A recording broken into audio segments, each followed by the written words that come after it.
King Alfred died exhausted at the age of 50 in 899. This is his deathbed exhortation to his successor. A family dynasty was now establishing itself, which, with exceptions, would practice and develop Alfred's exhortation, starting with Egbert, Alfred's grandfather, through his father Ethelwulf, his older brothers, and the Saxon kings who would succeed Alfred, shown here on the facade of Lichfield Cathedral. Alfred's son, the first Edward to rule England, known as Edward the Elder, proved himself a remarkable military commander, backed by sufficient military forces, but by peaceful negotiation and agreement only. Edward the Elder brought the Danelaw back under the control of the Anglo-Saxon kingdoms, thereby creating a unified England for the first time.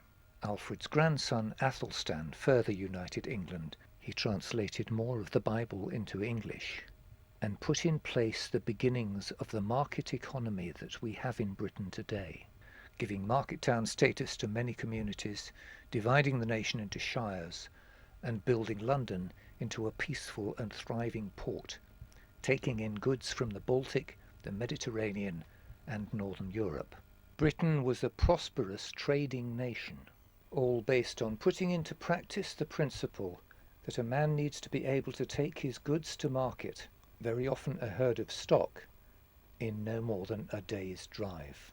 In those days a maximum of about 7 miles. So the market towns were organised to be no more than 15 miles apart. And then Edgar, together with Dunstan, who as a boy was taught his Christianity at the Wattle and Daub Church in Glastonbury, and subsequently became its abbot before becoming the Archbishop of Canterbury, Edgar and Dunstan formed an excellent king and cleric team, and brought peace and purpose in affairs of both church and state together to England as a whole. There was law and order based on the Christian values which Alfred had written into what was rapidly becoming the English Constitution, all founded on the 3 chapters of Exodus, 21, 22 and 23, which he had translated, circulated and taught in every church in England. The coronation service of Edgar, devised by Dunstan, still forms the basis of the coronation service in Westminster Abbey today. Sponsored by Archbishop Dunstan, Edgar was succeeded by the second Edward, known as Edward the Martyr, but the flow of constructive rule was brought to an end by his murder, thought to have been instigated by Athelfrith, the mother of his younger brother Ethelred, known as the Unready, who tried to bribe his enemies to leave him alone, at the same time leaving the borders of England unguarded. One of Ethelred's particularly foolish acts was to order the killing of all the Danes in the city of York, which brought the Danish king Sweyn back to the shores of England, seeking and wreaking a terrible revenge. And although Ethelred's son Edmund, called Ironside, brought brief but effective resistance to the new incursions, on his death at the early age of 22, Sweyn's son Canute, already king of Norway and Denmark, succeeded to the throne of England. Fortunately, Canute modelled himself on Edgar and Alfred, and the principles of government they had adopted. Canute himself, a Dane, became a Christian and upheld the rule of the Church.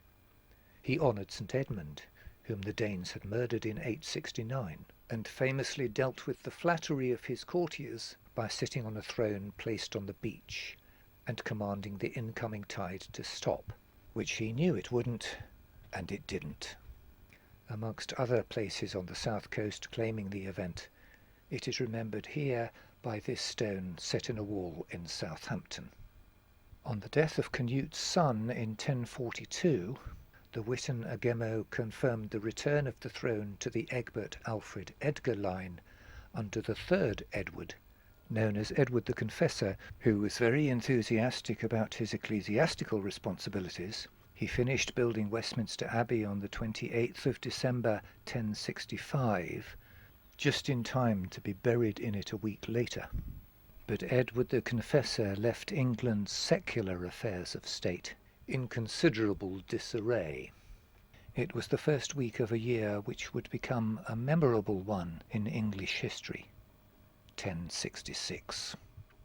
And as we leave this look at the last of the Saxon kings, we can remind ourselves of just some of those very early Britons who devoted the best part of their lives to laying the foundations of the Christian heritage that was embraced by the British people and which became written into English law when Alfred the Great collected together the best of the ideas of the earlier kings of Northumbria, Mercia, Wessex and Kent, and which would become the cornerstone of the English and later British Constitution over the next 1,000 years, to create a nation whose structures of government would be exported to all four corners of the earth.